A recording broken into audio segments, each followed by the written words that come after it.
Good morning, students. Today we are going to discuss the next topic, that is the half-life period of a reaction. Right? So, what is the half-life period of a reaction? It is the time required to get the concentration of the reactant reduced to half of the initial concentration of the reactant. So it is denoted by T half. Or we can say that it is the time required to get the 50% of the reaction completed. So what is T half? It is the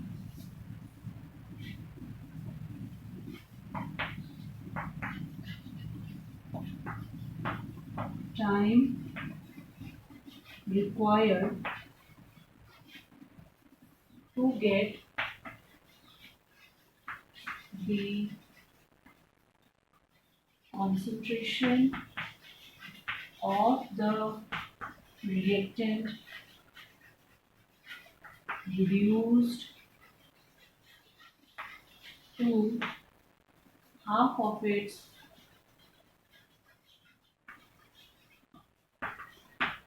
initial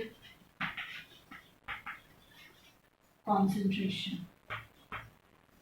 Right? Or we can say that to get the reaction 50% completed. Now students, we will find out the half-life T half for zero order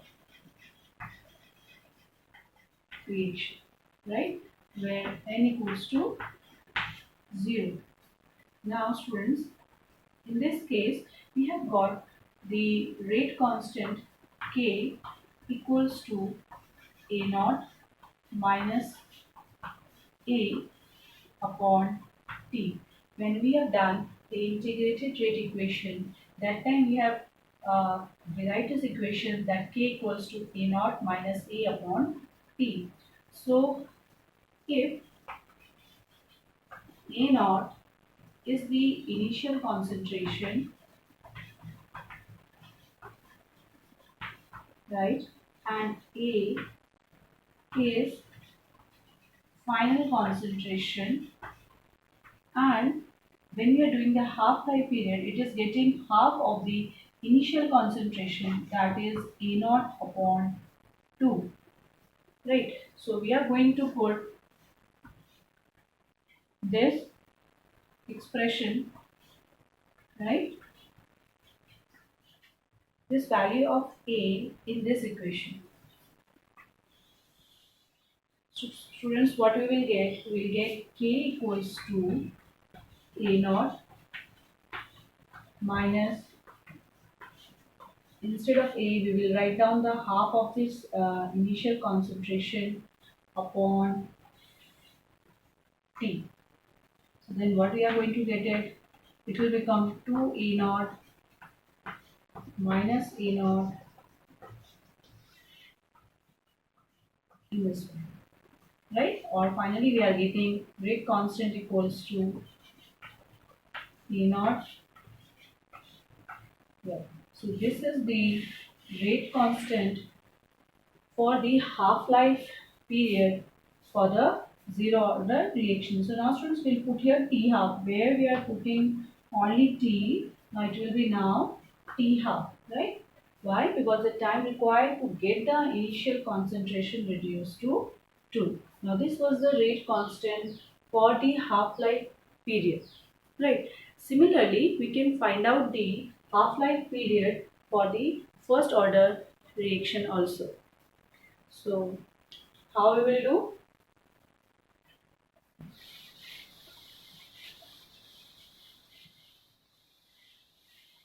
So students, for it, first we are going to write down the rate constant value for the first order reaction, right? So for first order reaction,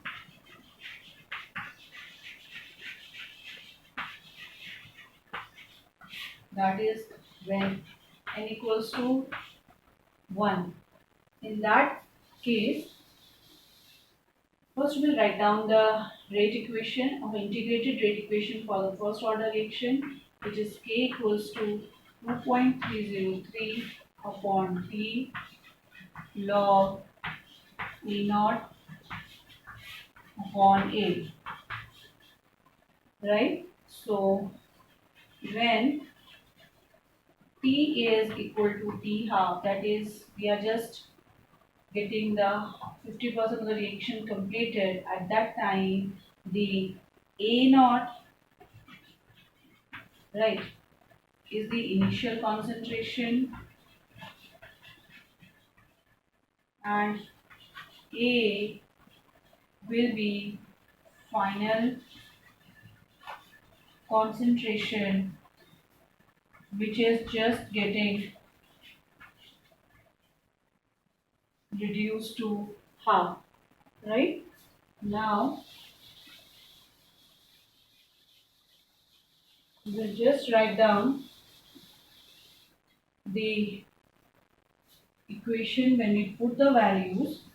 So K will be equal to 2.303 upon T half, right, log A naught upon A naught upon 2, right. Now we'll get K equals to 2.303, A naught to A naught cancel. This is 1 upon 2, it will come up, it will become log 2.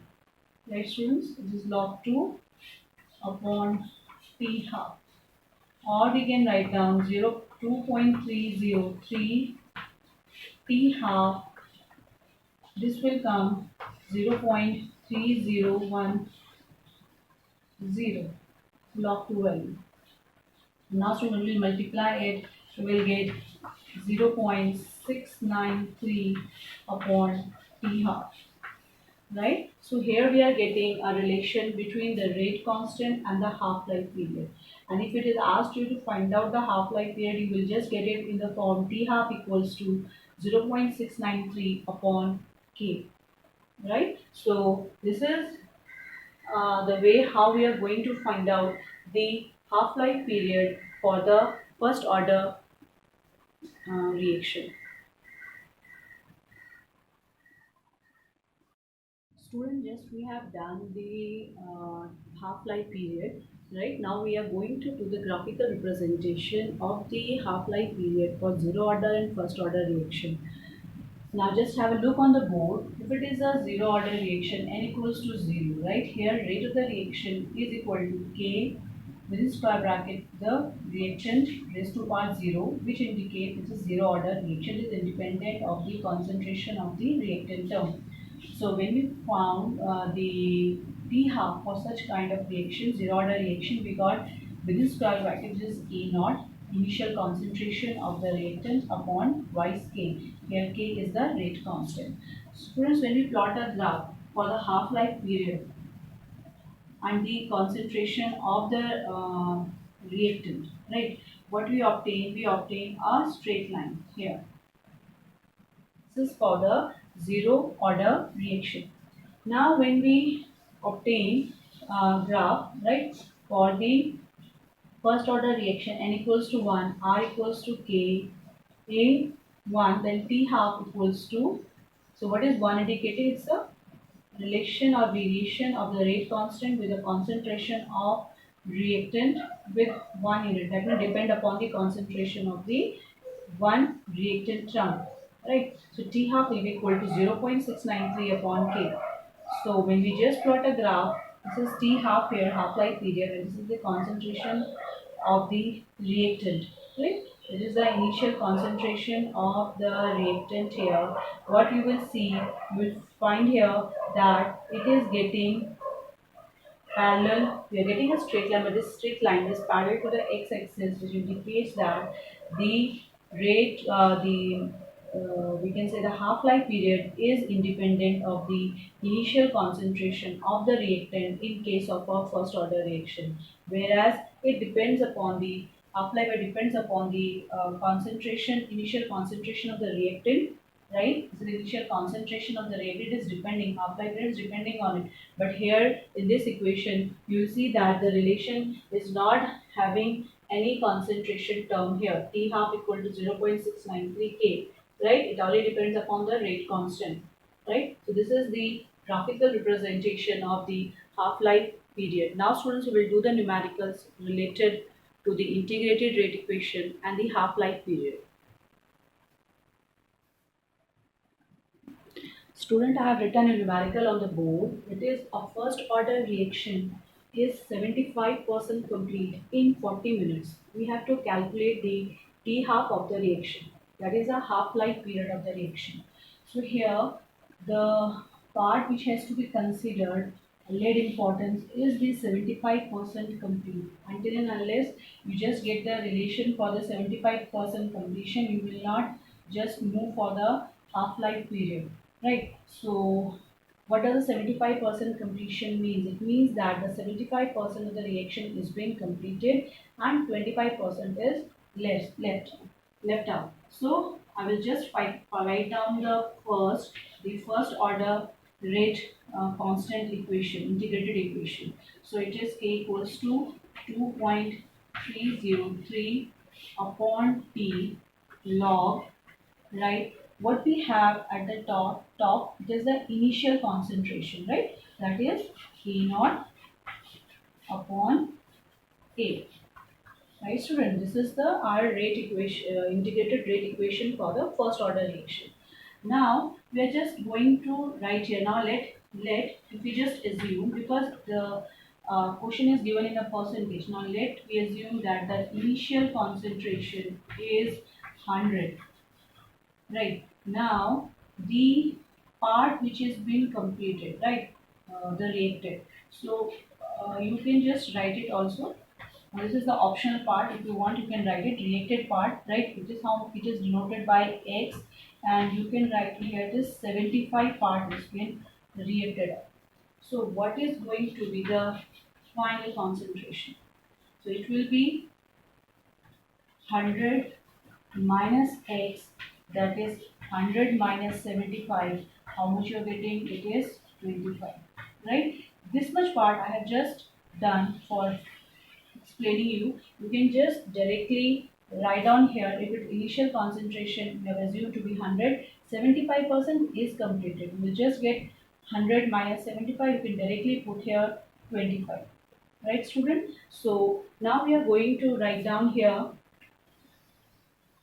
this equation, right students, can be written as 2.303 upon T log A upon A minus X. You will get this equation in this form also. You can write this in this way also.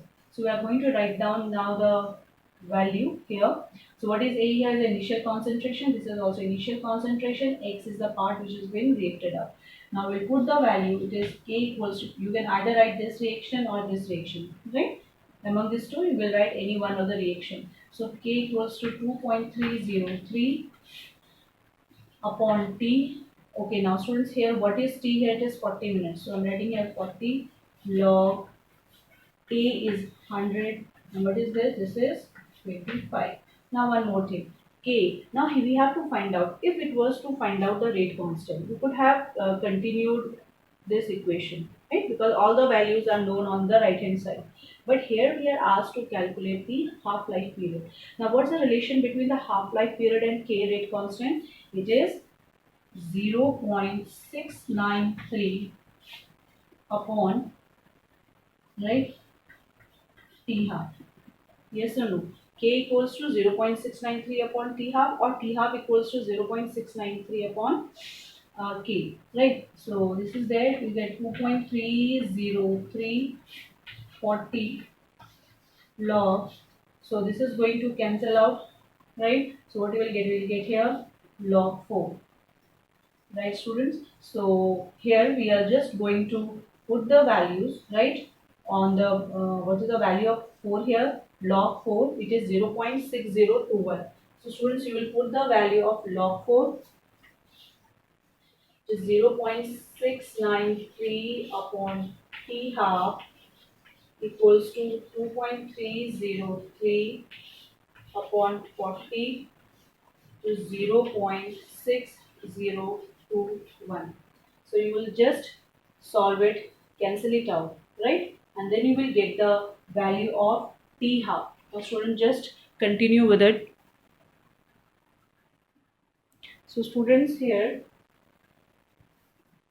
you will get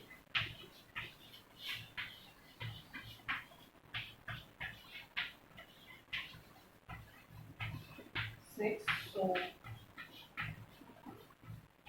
T half equals to,